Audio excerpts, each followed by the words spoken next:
네, 한 주 동안의 사건, 사고와 기획기사 등을 주요 기사로 다시 짚어보는 클릭 취재 수첩 시간입니다. 지난주 온실 효과가 이산화탄소에 만배나 되는 폐차 프리온가스, 제대로 관리가 되지 않고 있다는 실태를 집중 취재 보도를 해드렸는데요. 사회일보 황보현 기자와 함께 관련 내용 자세히 알아보도록 하겠습니다. 안녕하십니까? 안녕하세요. 예, 이 프리온가스 사실 지구 온난화가 처음 얘기 나올 때 상당히 많이 나왔던 단어였습니다. 이게 상당히 위력이 있는 걸로 알고 있는데요. 어떤 물질인지 일단 설명을 좀 해주시죠. 근데 보통 프레온가스라고 그러면 이제 오존층을 파괴한다. 그래서 많이 알려졌었습니다. 예. 그래서 프레온가스 이제 사용도 규제가 되고 금지가 됐는데 예. 지금 이야기하는 내용의 프레온가스는 그거하고는 좀 다르거든요. 네. 그 오존층을 파괴하는 프레온가스는 화학기호로 CFC로 이렇게 표현이 되는데요. 예. 이 자동차 냉매에서 쓰는 프레온가스는 CFC가 아니라 HCFC로 이렇게 화학기호가 다르군요. 되어 있습니다.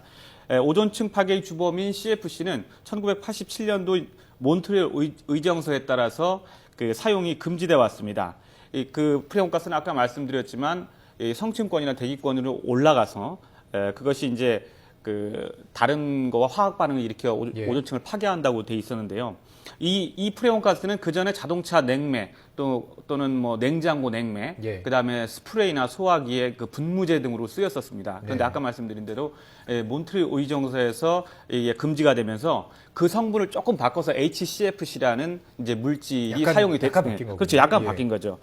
근데 이제 이 새로 그래서 오존층 파괴에는 괜찮다. 그러니까 이걸 한번 써보자 해서 써봤는데 이 HCFC는 또 어떤 문제가 있냐면 지구 온난화 효과가 굉장히 높은 게 문제가 됐습니다. 높군요. 네, 지구 온난화면 보통은 이산화탄소가 온실 효과의 주범이다 이렇게 알려져 있는데 이 자동차 냉매로 쓰이는 HCFC는 이산화탄소의 만배나 되는 온실 효과가 이렇게 있다고 보고가 되어 있습니다. 결국 지구 온난화 측면에서 보면은 치명적인 물질이라고 보시면 됩니다. 그래서 이를 제대로 회수해서 처리해야 하는 건데요. 그런데 실태는 그렇지 못합니다. 제가 취재했던 보도부터 한번 보고 설명을 드리겠습니다. 인천의 한 폐차장. 바퀴가 분리된 자동차가 보닛 내부의 기계 장치를 드러내는 작업을 기다리고 있습니다. 본격적인 작업에 앞서 기계 장치 안에 들어있는 폐 기름을 뽑아냅니다. 그런데 에어컨 냉매는 배관을 자르거나 입구를 열어 공기 중으로 그냥 날려보냅니다. 폐차장으로 들어오는 자동차의 배관이나 콘덴서 부분에는 냉매로 쓰이고 있는 프레온가스가 보통 300에서 500g 정도 남아 있습니다. 자동차 냉매로 사용되는 프레온가스는 예전처럼 오존층을 파괴하지는 않습니다. 하지만 공기 중으로 날아간 프레온가스는 대기권에 차곡차곡 쌓이면서 지구에 열을 가두는 역할을 하게 됩니다. 지구를 덮이는 효과는 온난화의 주범으로 알려진 이산화탄소보다 10,000배에 이를 정도입니다. 이 때문에 프레온가스는 반드시 분리해 보관하도록 법으로 규정돼 있고 이를 어기면 1,000만 원 이하의 과태료를 내야 합니다. 하지만 법을 지키는 폐차장은 거의 없습니다. 무한화도 처리할 방법이 없기 때문입니다.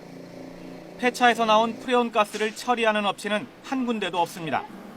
법을 제대로 지킨다면 처리가 불가능한 프레온가스를 그냥 쌓아두고만 있어야 하는 겁니다. 가스대에다 대부분 해놓고 근데 이제 많이 꽉 차면 그 가스 통질 수가 없으니까 나중에 회수 처리가 돼야 되는데 회수 처리가 안 되는 거죠. 어떻게 회수 안 돼? 회수 안 되면 그냥 그냥 날려버리는 거죠. 환경부 역시 이런 사정을 잘 알고 있지만 뾰족한 대책은 세우지 못하고 있습니다.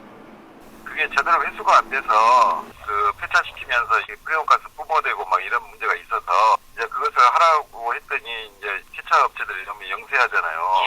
그래 영세해서 이제 그런 문제가 있기 때문에 매년 자동차 냉매로 사용되는 프레온가스는 2,000톤이 넘지만 지난해 회수한 양은 고작 28톤.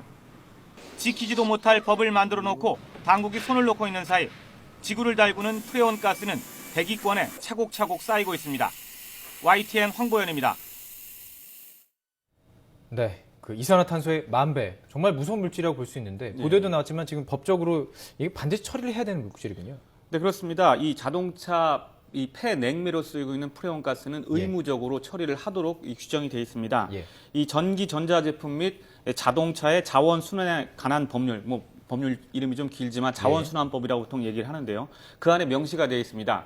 27조 1항에 보면은 지금 화면에 나오고 있지만 자동차 폐차업자는 기후 생태계 변화 유발 물질을 분리 보관해야 한다 이렇게 되어 있습니다.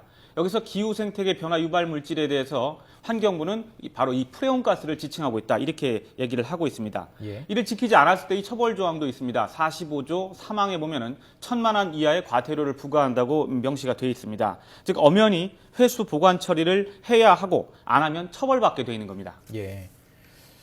그렇다면 이렇게 처벌을 받을 수도 있는데 계속 이걸 안 지키는 이유가 분명히 있을 것 같아요. 예, 그렇습니다. 예, 보도에서도 보셨지만은 그 현장에 가보니까 폐차장에서 이 프레온 가스를 날려보내는 경우가 거의 대부분이었습니다. 조금 전에 저희가 영상으로 봤던 그거 맞습니다. 쫙 올라가는? 그 밸브에서 이렇게 예. 가스가 올라가는 그런 모습 보셨는데 예. 이 보통 자동차 안에 쓰이는 프레온 가스 안에는 보통 자동차 그러니까 폐차장에 오는 게 아니라 우리 시중에서 이렇게 타고 다니는 자동차 안에는 700g 정도의 프레온 가스가 들어 있습니다. 그래야 여름에 밝거든요. 예. 이제 여름에 에어컨 기능이 제대로 되는 건데요. 예. 이제 폐차장에 들어오는 차들은 이미 이제 그런 기능이 떨어졌기 때문에 아까 말씀드렸지만 한 300에서 500g 정도가 프레온가스가 남아 있다고 합니다. 예. 그래서 이것을 다 뽑아내 가지고 보관을 또 해야 하고 처리업자에 맡겨서 제대로 처리를 해야 하는 건데요. 이걸 그냥 공기 중으로 날려 보내고 있는 겁니다. 간단합니다. 폐차 과정에서 몇 군데를 배관 몇 군데를 아까 배관 속에 들어있다고 했는데 배관이나 그다음에 콘덴서, 그다음에 에어컨과 이어지는 부분들이 들어있는데 예. 그 부분을 잘라내거나 아니면은 그 프레온 가스를 주입하는 부분이 있거든요. 예, 우리가 여름에 자동차 이제 에어컨 냉매가 부족하면은 그렇죠. 예. 보충 받듯이 네. 그 들어가는 입구가 있는데 그걸 아까 말씀드린 것처럼 무슨 뾰족한 물건으로 이렇게 누르기만 해도 예, 찌르니까 가스가 바로 그냥 분출돼도 나오네요. 예. 그렇게 돼 있습니다. 여기서 살짝 눌러주면 공기 중으로 날아가 버리고 대부분 폐차장에서는 이런 식으로 프레온 가스를 처리하고 있는 실정입니다. 폐차장도 모르진 않을 것 같습니다. 처벌을 받을 수 있다는 걸 알면서도 이렇게 계속한 이유가 어디 있을까요? 물론 뭐 폐차장도 다 알고 있습니다. 뭐 예. 법에 이렇게 명시가 돼 있고 1,000만 원 이하의 과태료라는 것도 다 알고 있는데 크게 두 가지 이유가 있는 것 같습니다. 첫째는 제대로 처리하는 과정이 번거롭고 그다음에 비용이 네. 거기 추가로 드는 비용이 많기 때문입니다. 제대로 처리를 하려면 프레온 가스를 뽑아내는 별도의 기계를 이용해서 이를 회수해야 하고 또 이렇게 회수한 가스를 따로 저장을 해야 되는데요. 그냥 날려보내는 것보다 분명히 번거롭습니다. 예. 예를 들어서 기계로 뽑아내고 그거를 다시 옮겨서 어느 보관 장소에다 갖다 놔야 되고 하니까 이제 굉장히 좀 번거로운 거고 또 한 가지는 아까 보도에도 보셨지만 이 프레온 가스만 전문적으로 뽑아내는 기계가 있습니다. 근데 기계의 값이 대당 500만 원이 넘는다고 하거든요. 500만 원에서 1,000만 원 사이인데 예. 이 폐차장들이 뭐 큰 데도 있지만 영세한 폐차장들이 상당히 많고요. 그래서 굳이 그 뭐 특별하게 제재가 있는 것도 아니고 법적으로 그렇게 돼 있지만 예. 나중에도 말씀드리겠지만 그런 상태에서 500만 원이 넘는 돈을 들여서 기계를 구입하는 사람도 예. 별로 없습니다. 결국은 추가 비용까지 들이고 기계를 구입하고 따로 저장 공간까지 마련한다면 번거롭고도 비용이 만만치 않다는 얘기거든요. 예. 두 번째로는 그렇게 잘 회수하고 보관해도 처리할 업체가 없다는 겁니다. 번거로움도 감수하고 돈까지 들여서 프레온을 뽑아서 보관해봤자 이를 처리할 업체가 없으니까 그냥 폐차장 한 곳에 쌓아두고 있어야 한다는 겁니다. 또 잘 회수해놓고도 가져가서 처리할 업체가 없으니까 결국은 또 날려보내는 겁니다. 예. 지금 이 기사 듣다 보니까 얼마 전에 그 주유소 기증기 있잖아요. 유증기. 그것도 유증기도 분명히 처리를 해야 되는데 마찬가지로 처리할 업체도 없었고 예. 단속도 잘 이루어지지 않아서 맞습니다. 그랬다는 얘기가 있었습니다. 예, 좀 비슷한 것 같습니다. 이 단속은 잘 이루어지고 있는 건가요? 사실 거의 단속이 이루어지지 않고 있다고 하는 게 맞는 얘기 같습니다. 프레온 가스를 회수하는 업체가 없기 때문인데요. 예를 들어서 그 법에서 명시한 대로 그 프레온 가스를 제대로 뽑아내서 예. 보관해야 한다. 이렇게 했지만 보관해서 이걸 결국은 처리를 해야 되거든요. 예. 처리를 해야 되는데 보낼 데가 없는 거죠. 우리나라에 지금 처리 업체는 한 군데가 등록이 돼 있습니다. 한 군데요? 예, 그것도 예. 지난달 말쯤에 등록이 돼 있기 때문에 실제로 이 업체가 처리를 하는 그런 과정은 지금 없거든요. 네. 전국에 폐차장이 500개가 넘는데 지금 하는 데도 없고 예. 겨우 등록만 한 군데 한 상태이기 때문에 프레온 예. 가스를 앞으로도 제대로 처리할 수 있을지는 미지수입니다. 이렇게 결국엔 뽑아내고 저장하고까지 잘 해놓더라도 예. 처리할 업체가 없기 때문에 폐차장에서 법을 지키지 않는다고 해서 환경부도 바로 법적 제재를 할 수는 없는 상황이 된 겁니다. 예. 한마디로 방법이 없는데 이걸 지키지 않는다고 환경부에서 만약에 제재를 하면 예. 그 폐차장에서 가만히 있지 않죠. 굉장히 예. 그 항의가 크게 일어날 게 불보듯 뻔한 이런 상황이거든요. 예. 그래서 환경부가 폐차 프레온가스를 제대로 처리하지 않았다고 해서 과태료를 부과한 적은 최근 3년 사이 한 건도 없는 것으로 확인됐습니다. 예. 단속이 능사는 아니죠. 그럼 뭔가 좀 대책이 좀 필요할 것 같은데요. 환경부는 어떤 입장입니까? 네, 환경부도 아까 보도에서 보셨지만 제대로 처리되지 않고 있다. 이런 부분은 잘 알고 있습니다. 예. 그래서 지금 새로운 제도를 만들고 있다고 밝혔습니다. 즉 자동차 회사가 프레온가스의 회수 처리의 책임까지 지도록 한다는 겁니다. 이런 네. 제도가 이미 자동차에는 아니지만 다른 곳에서는 하고 있거든요. 예. 이 제도를 생산자 책임 재활용 제도라고 해서 영어로 EPR 제도라고 하고 있습니다. 네. 뭐냐면 물건을 만드는 사람들이 예를 들어서 우리가 아이스크림이나 뭐 무슨 화장품이나 이런 걸 만들었을 때 그 용기 같은 거 있죠. 이런 용기를 만드는 사람들이 만들 때도 이 재활용이 잘 되는 물건으로 만들고 예. 그 다음에 다 이제 쓰고 난 다음에 용기를 회수할 때도 이 업체들이 책임을 져라. 예. 그러기 위해서는 돈이 필요하겠죠. 그래서 일정 정도의 이제 기금을 예. 내도록 하는 건데요. 자동차는 지금 안 돼 있습니다. 그게. 그래서 그렇군요. 자동차 회사한테도 자동차 회사가 이 지금 프레온가스 처리가 안 되는데 분명히 아까 말씀드렸지만 비용이 많이 들거든요.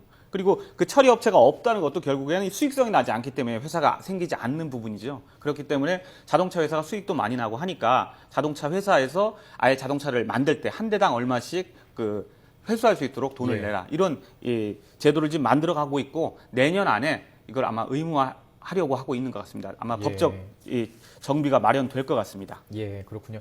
자동차 값이 좀 올라가지 않을까 하는 우려스러운 그럴 점도 우려도 있는데요. 있겠죠. 예. 예, 분명히 필요한 부분이니까요. 예, 예. 알겠습니다. 그럼 다른 좀 얘기를 좀 해봐야 될 것 같은데요. 일부 휴대폰 대리점들 정부 지원금을 편법으로 지원받고 있다는 얘기가 있어요? 네, 그렇습니다.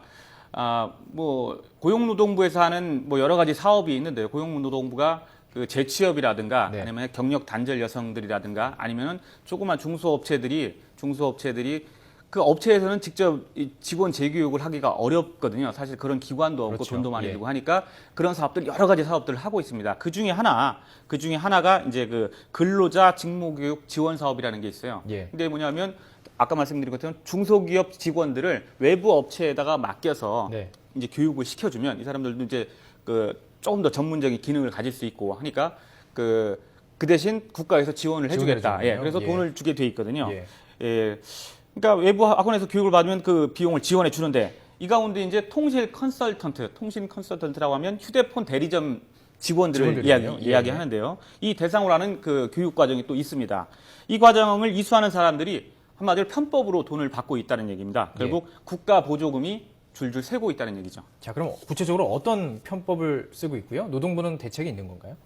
네, 방법은 그렇습니다. 그 휴대폰 대리점에서 아르바이트생들을 이렇게 대규모로 예. 모으는 겁니다. 그래서 아르바이트생이 아니라 우리 직원인 것처럼 이렇게 단기간 동안에 예. 서류를 만드는 거죠. 뭐 예를 들어서 지금 중소기업 직원들의 직무 교육을 하는 건데 우리 회사 직원이 맞고 예. 보냈으니까 국가에서 돈을 돈을 지원해서 달라. 예. 지원을 해달라. 그러면 확인 서류가 필요할 거 아닙니까? 근데 보통은 이 직원인지 아닌지 여부를 확인하는 게 고용보험료를 냈냐 안 냈냐 이런 부분으로 서류로 가능하거든요. 그렇겠죠. 우리 직원이니까 회사에서 고용보험료를 내준다. 그래서 이 사람들의 고용보험료를 내주는 겁니다. 한 달치를. 예. 한 달치 한 2, 3만 원 정도 하는데 내주고 그러면 그 교육 과정을 받는 사람들은 이틀 동안에 집중적으로 해서 16시간 교육을 받으면 예. 100만 원이라는 지원금이 100만 나오게 원이요. 됩니다. 예. 지원금 액수도 사실 다른 여러 가지 사업들이 있지만 상당히 좀 많은 것 같은데요. 많군요. 예. 이 돈이 100만 원이 이제 대리점으로 입금되면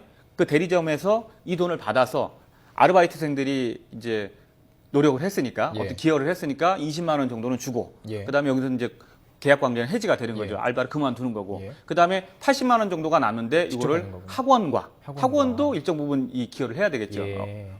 암묵적인 암묵적인 서로의 합의가 계약이 있어야 있거든요. 되니까 예. 그죠? 그래서 학원과 그 대리점 업주들이 이렇게 나눠 갖는 그런 방식입니다.